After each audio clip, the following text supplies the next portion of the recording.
Antum duduknya.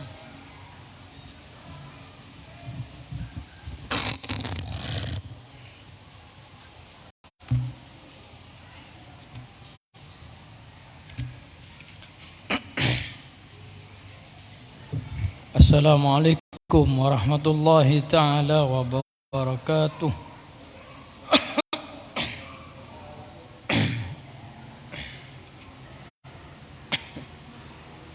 A'udzu billahi minasyaitonir rajim. Bismillahirrahmanirrahim. Alhamdulillahi rabbil alamin. Assalatu wassalamu alayka ya sayyidi ya Rasulullah wa ala alika wa ashabika ajma'in. Allahumma salli ala sayyidina Muhammadin salatan taghfiru biha dzunub wa tuslihu biha al-qulub wa tantaliqu biha al-usub wa talinu biha as-su'ub wa ala alihi wa sahbihi wa man ilaihi mansub. Amma ba'du. Hadirin jamaah Masjid Jatisari, muslimin dan muslimat yang saya muliakan dan saya hormati, alhamdulillah kita diberi waktu oleh Allah Subhanahu wa taala untuk menghadiri acara kajian kitab Nasaihul Ibad, dan insyaallah kita semua diberi panjang umur, sehat walafiat dan banyak rezeki oleh Allah Subhanahu wa taala. Dan insyaallah apa yang kita pelajari dari kitab Nasaihul Ibad manfaat dan barokah fid dunya wal akhirah. Amin ya rabbal alamin.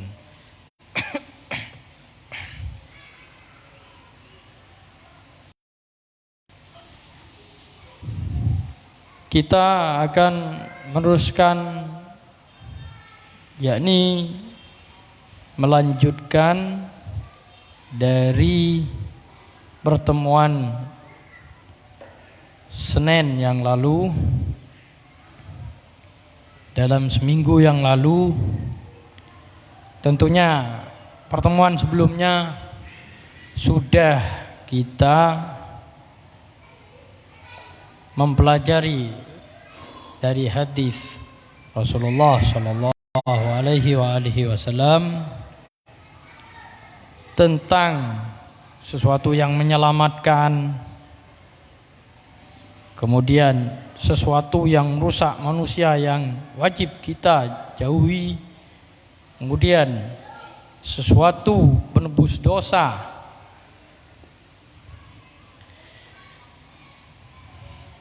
kemudian sesuatu yang bisa Allah mengangkat derajat kita. Ini telah kita jelaskan minggu yang lalu. Sekarang kita memasuki dalam perkataan yang selanjutnya. Ini ada salah satu perkataan malaikat Jibril kepada Nabi kita Muhammad sallallahu alaihi wasallam. Bismillahirrahmanirrahim. Wa qala Jibrilu alaihi salam, ya Muhammad, ish ma syi'ta fa innaka mayyitun. Dan telah berkata malaikat Jibril alaihi salam, wahai Muhammad Rasulullah sallallahu alaihi wasallam, ish ma syi'ta fa innaka mayyitun. Hiduplah apa-apa yang engkau kehendaki, maka sesungguhnya engkau akan mati juga atau wafat juga. Sebutan yang pantas bagi seorang nabi itu wafat, bukan mati, wafat. Kata malaikat Jibril, hiduplah sesukamu wahai Muhammad, maka sesungguhnya engkau pasti mengalami wafat.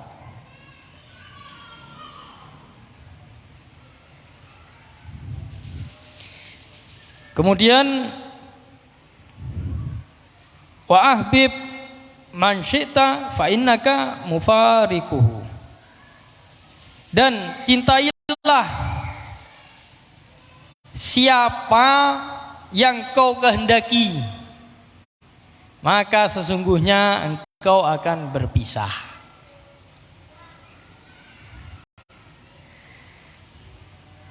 Kemudian wa'mal ma syi'ta fa innaka majziyun bih, dan berbuatlah apa yang engkau kehendaki, maka sesungguhnya engkau akan mendapatkan atau menerima balasan dengan perbuatan tersebut. Ini salah satu penyampaian merupakan nasihat Jibril kepada Nabi Muhammad SAW. Dalam arti kata, Jibril juga ingin supaya umat Muhammad mendapatkan nasihat seperti ini.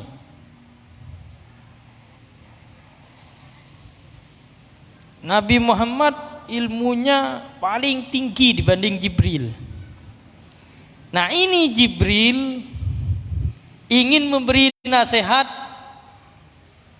ya jelas tafadhol, wong namanya malaikat ingin ngasih nasihat. Nasihatnya baik, jelas tafadhol. Nah, nasihat ini agar Nabi Muhammad menyampaikan kepada umatnya.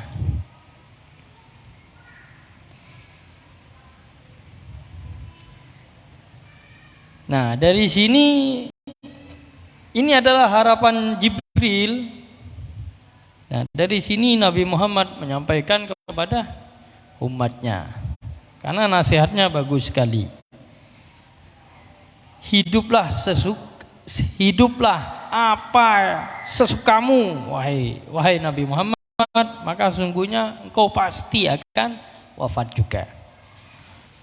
Nabi aja pasti wafat, apalagi umatnya. Jadi dunia ini sebenarnya bukan kehidupan yang sebenar-benarnya. Nanti di akhirat kehidupan yang sebenar-benarnya. Dalam arti kata bukan kehidupan yang sebenar-benarnya.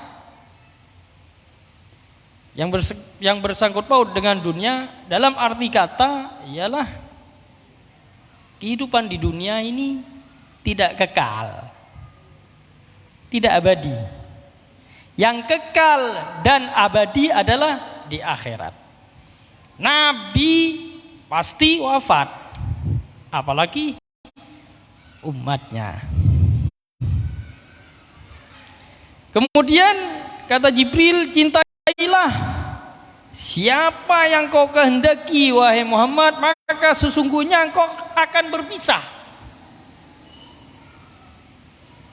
Manusia mempunyai istri, hidup di dunia, mempunyai teman yang dicintai, mempunyai anak yang dicintai.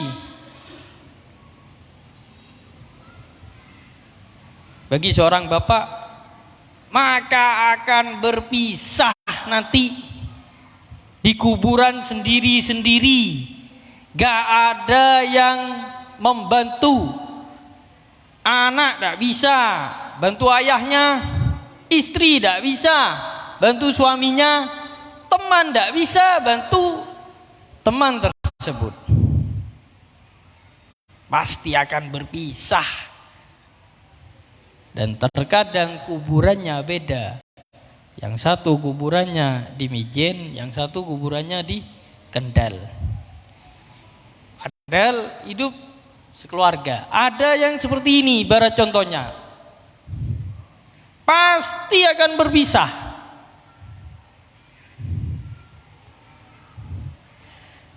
Maka itu dari sini tingkatkanlah kecintaan kita kepada Allah dan Rasul-Nya. Karena kita butuh Allah dan Rasul-Nya. Kita yang butuh Allah dan Rasul-Nya. Nah, kalau kita ini hidup di dunia, kita tancapkan hati kita untuk kecintaan kepada Allah dan Rasul-Nya.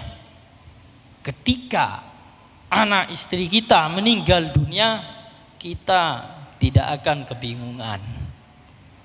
Saat berpisah waktu meninggal dunia, kita tidak akan kebingungan. Karena anak dan istri tersebut termasuk dari isi dunia, termasuk dari kehidupan dunia.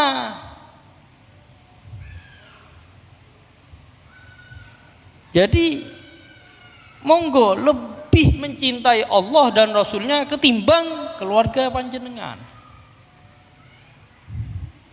agar kita merasa tenang, aman, agar dikala nanti ada yang meninggal dunia kita tidak stres, karena iman kita kuat di sana, karena cinta kepada Allah dan Rasul-Nya, dan karena kita juga bertakwa kepada Allah Subhanahu wa ta'ala. Kemudian wa'mal ma syi'ta fa innaka majzun bih. Berbuatlah wahai Muhammad apa yang kau kehendaki, maka sesungguhnya engkau akan menerima balasan dengan perbuatan tersebut. Umat Muhammad, kaum muslimin dan muslimat, dan umat manusia di seluruh penjuru dunia, di dunia berlaku baik, di akhirat akan menerima baik. Terkadang di dunia berlaku baik, Allah sudah memberi balasan yang baik juga, dan juga Allah memberi balasan yang baik juga di akhirat. Di dunia dibalas kebaikan oleh Allah, di akhirat juga dibalas kebaikan oleh Allah Subhanahu wa taala. Sebaliknya, kalau umat manusia di dunia berbuat jelek, maka Allah akan balas kejelekan tersebut biiznillah di dunia maupun di akhirat. Orang yang dalam masalah amal kebaikan, orang yang berbuat amal baik akan menerima tumbuhnya amal kebaikan nanti di akhirat. Secuil saja, sekecil biji zarrah berbuat baik akan ada balasannya kebaikan. Begitu juga secuil sebiji zarrah berbuat jelek akan ada balasannya di akhirat.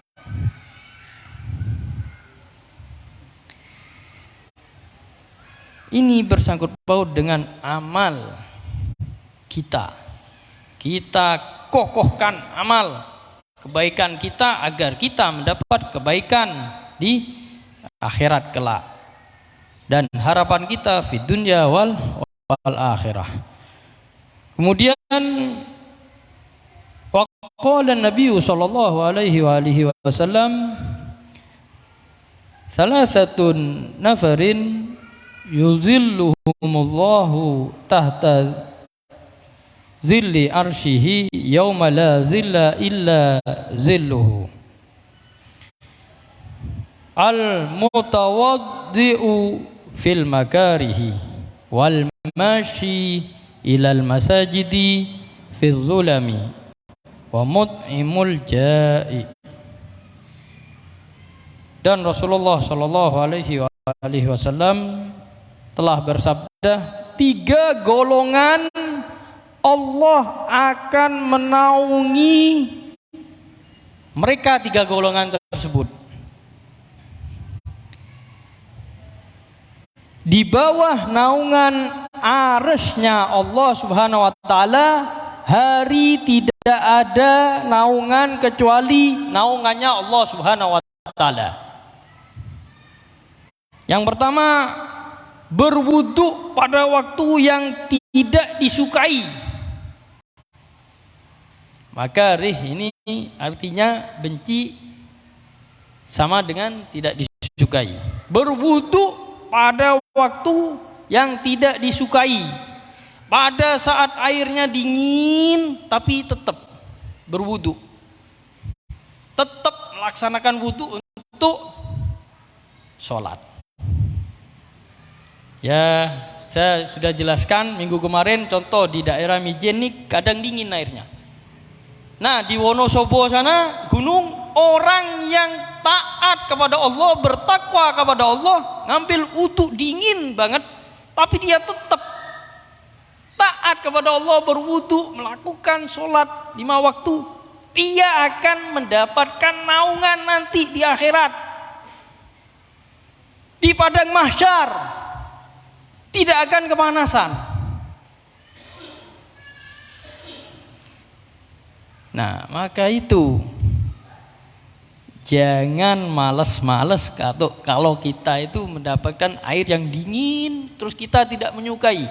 Dingin deh umpamanya untuk berwudu, tetap jangan tidak disukai. Berwudu tetap sabar. Ini merupakan mendapat naungan di hari kiamat nanti dari naungannya Allah Subhanahu wa taala. Di bawah naungan arsy-Nya Allah Subhanahu wa taala. Itu yang pertama. Yang kedua, wal masyi ilal masajidi fi zulami. Jalan ke masjid dalam keadaan gelap untuk sholat maghrib, isya, subuh. Di perkampungannya gak ada lampu, gelap, tapi dia rajin, dia akan mendapat naungan di hari kiamat nanti. Kemudian wamut imul ja'i, memberi makan orang yang lapar. Jangan lupa ini, Rasulullah mengajarkan seperti ini. Rasulullah memberi makan orang yang lapar. Sahabat Nabi salah satunya Sayyidina Utsman bin Affan menyenangi terhadap kecintaannya dia kepada dunia, salah satunya memberi makan orang yang lapar. Ini sangat penting sekali. Kemudian kita beralih ke hadis yang perkataan tentang Nabi Ibrahim. Ini yang keterakhir kalinya, wakila li Ibrahim alaihi salam, dan dikatakan untuk Ibrahim alaihi salam, li ayyi syai'it takhadzaqallahu khalilan, qala bi thalathati asya'a, akhtartu amrallahi ala amri ghairihi, wa amah tamamtu bima takaffalallahu li, wa ma ta'asyaitu wa ma taghaddaitu illa ma'ad dhaifi. Dan dikatakan untuk Nabi Ibrahim alaihi salam, jadi ada orang yang bertanya kepada Nabi Ibrahim, wahai Nabi Ibrahim, gerangan apa yang Allah menjadikanmu khalilan, diberi gelar oleh Allah Khalilullah. Khalilan artinya kekasih Allah. Qala, Nabi Ibrahim menjawab dengan 3 perkara. Allah memberi gelar kepadaku, kata Nabi Ibrahim, dengan gelar Khalilullah dengan 3 perkara. Sebab 3 perkara. Yang pertama, aku memilih perintah Allah Subhanahu wa taala atas perintah selain Allah Subhanahu wa taala. Jadi Allah memerintahkan seperti ini. Nabi Ibrahim terlebih dahulu menyelesaikan perintah Allah Subhanahu wa taala. Mengerjakan perintah Allah Subhanahu wa taala dibandingkan keluarganya dahulu. Itu lebih mendahulukan Nabi Ibrahim untuk melaksanakan perintah Allah Subhanahu wa taala. Kemudian yang kedua, wamah tamamtu bima takaffalallahu li, dan aku tidak sumpek, kata Nabi Ibrahim, dan aku tidak jenuh dengan apa yang Allah menanggung kepadaku. Nabi Ibrahim yakin apa-apa yang dijamin oleh Allah Subhanahu wa taala kepadanya, dia sudah yakin, tidak sumpek. Dia sudah yakin dan tenang bahwa dia akan mendapatkan balasan fid dunya wal akhirah. Selalu mengingat seperti itu Nabi Ibrahim, selalu. Kemudian yang ketiga, dan aku tidak pernah makan malam dan makan siang kecuali bersama tamu. Nih, jadi dalam riwayat juga diceritakan ya, diriwayatkan Nabi Ibrahim itu paling senang menjamu tamu. Ikramud duyuf. Jamuan tamu itu namanya ikramud duyuf. Panjenengan kalau kedatangan tamu baik di luar bulan Ramadan maupun di bulan Ramadan, tolong jamu dengan ikramud duyuf, memuliakan tamu. Jika tamunya datang pada bulan Ramadan saat berbuka puasa, lebih dahulu dipuaskan dengan makanan dan minuman, dengan makanan dan minuman yang mengandung sunnah Rasulullah. Kemudian silakan jamu sepuas-puasnya untuk tamu. Tamu dulu agar kalian mengikuti sunnah Rasulullah, sunnah para sahabat, apa yang dilakukan oleh sahabat, kemudian apa yang dilakukan sebelumnya juga oleh Nabi Ibrahim. Karena dalam riwayat juga Nabi Ibrahim itu ya pernah jalan sejauh sampai beberapa puluh mil, jauh banget, untuk menemui satu orang. Satu orang tersebut diajak ke tempat, kalau sekarang warung lah, untuk diajak dijamu makan. Satu orang tersebut diajak untuk berjamu makan oleh Nabi Ibrahim. Ini sering, ini kesenangan Nabi Ibrahim, sehingga Nabi Ibrahim diberi gelar Khalilullah. Jadi kalau kita punya teman ya, kita umpama teman kita ini ada di Demak misalkan, atau teman kita ada di Genuk misalkan ya, tepi Semarang sana yang bagian timur, kita calling teman kita, bro, ayo bro ikut makan yuk, di mana misalkan. Tadi ikut makan di Banyumanik, oh ada rumah makan enak sekali, kita sering, kita jemput, kita antarkan ke Banyumanik, kita kembalikan lagi, antarkan lagi. Keseringan yang seperti itu Nabi Ibrahim seperti itu. Tapi Nabi Ibrahim sangat jauh sekali jaraknya. Kalau ini kan cuma ke Genuk. Kita sering seperti itu ikramud duyuf. Itu menambah derajat. Waliullah itu seperti itu. Menyenangkan orang lain. Pasti Allah akan memberi yang terbaik. Allah mengangkat derajat. Allah ganti rezekinya, Allah gampangkan urusannya. Dan atas izin Allah, insya Allah, Allah kasih kafarat berupa dihapusnya dosa-dosa yang telah diperbuat oleh orang tersebut.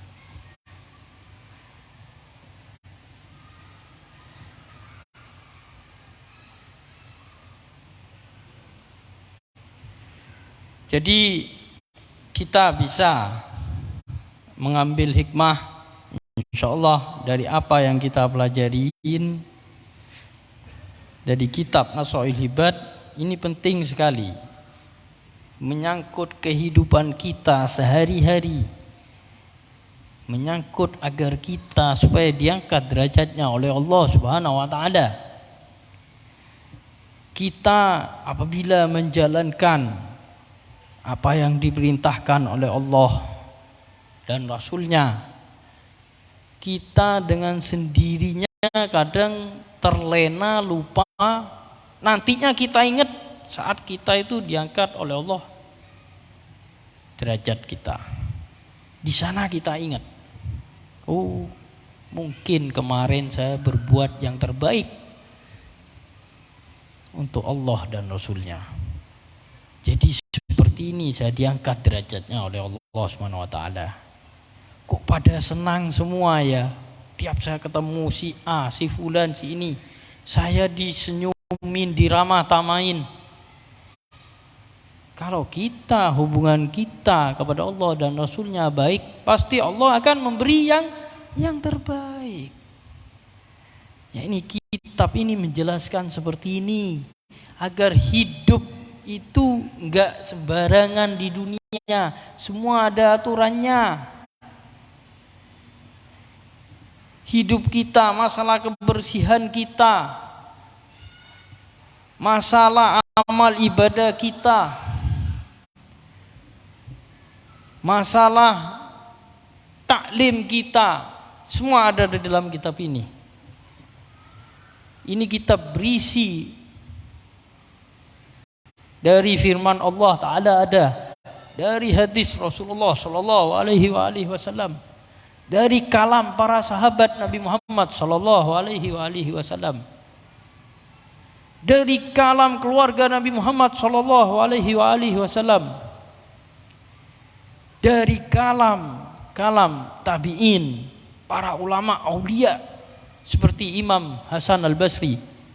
Semuanya bermanfaat kalam-kalam tersebut. Insya Allah apa yang kita pelajari bisa kita mengamalkan juga. Amin ya rabbal alamin. Aqulu qauli hadza wa nastaghfirullahu li wa lakum wa li jami'il muslimin wal muslimat wal mu'minin wal mu'minat. Wa sallallahu ala sayyidina Muhammadin wa alihi at-tayyibin at-tahirin wa ashabihi walhamdulillahi rabbil alamin. Wassalamualaikum warahmatullahi taala wabarakatuh.